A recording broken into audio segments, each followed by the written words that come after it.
ஊர் பெண்கள் இவள் நகோமியோ என்று பேசிக்கொண்டார்கள். அவள், என்னை நகோமி என்று அழைக்காமல் மாரா என்று அழையுங்கள், ஏனென்றால் சர்வ வல்லவர் என் வாழ்க்கையை மிகவும் கசப்பானதாகிவிட்டார். நான் நிறைவுள்ளவளாய்ப் போனேன். கர்த்தர் என்னை வெறுமையாய் திரும்பி வர பண்ணிவிட்டார் என்றாள். ஆனால் அவளுடைய துக்கத்திலும் கடவுள் ஒரு திட்டம் வைத்திருந்தார். நவோமியும் ரூத்தும் பெத்லகேமுக்கு வந்தபோது அங்கே வார்கோதுமை அறுவடை காலம் ஆரம்பமாகி இருந்தது. ரூத் அவர்களுக்கு தேவையானவற்றை செய்ய விரும்பி நகோமியிடம் வயல்களுக்கு சென்று யாருடைய பார்வையில் தயை கிடைக்குமோ அவர்கள் பின்னால் சென்று கதிர்களை பொறுக்க அனுமதி கேட்டாள்.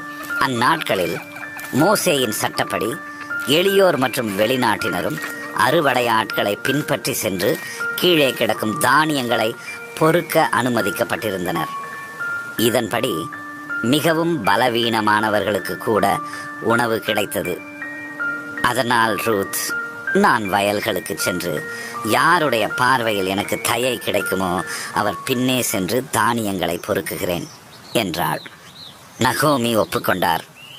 ரூத் எலிமெலேக்கின் குலத்தைச் சேர்ந்த ஒரு செல்வந்தரான போவாசுக்கு சொந்தமான ஒரு வயல்வெளியில் வேலைக்கு சென்றார். அவள் வேலை செய்து கொண்டிருக்கையில் போவாஸ் வயலுக்கு வந்து அவளை கவனித்தார்.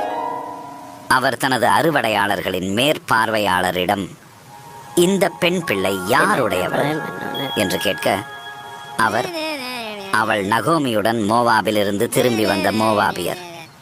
அறுக்கிறவர்கள் பின்னே சென்று அரிக்கட்டுகளிலிருந்து சிந்தினதை பொறுக்கிக் கொள்ளுகிறேன் என்று கேட்டாள். காலையிலிருந்து சீராக வேலை செய்கிறாள் என்றார். போவாஸ் ரூத்தை அணுகி, மகளே கேள், வேறொரு வயலில் போய் பொறுக்காதே, இங்கிருந்து போகாதே. இங்கே வேலை செய்யும் பெண்களோடு கூடவே இரு. அவர்கள் அறுப்பறுக்கும் வயலை நீ பார்த்து அவர்கள் பின்னே போ. ஒருவரும் உன்னை தொடாதபடிக்கு வேலைக்காரருக்கு கட்டளையிட்டிருக்கிறேன். உனக்கு தாகம் எடுத்தால் தண்ணீர் குடங்கள் அண்டைக்கு போய் வேலைக்காரர் நிரப்புகிற தண்ணீரை குடித்துக்கொள் என்றார். அவருடைய கருணையால் வியப்படைந்த அவள் தலைவணங்கி, உம் பார்வையில் எனக்கு ஏன் இவ்வளவு தயவு கிடைத்தது?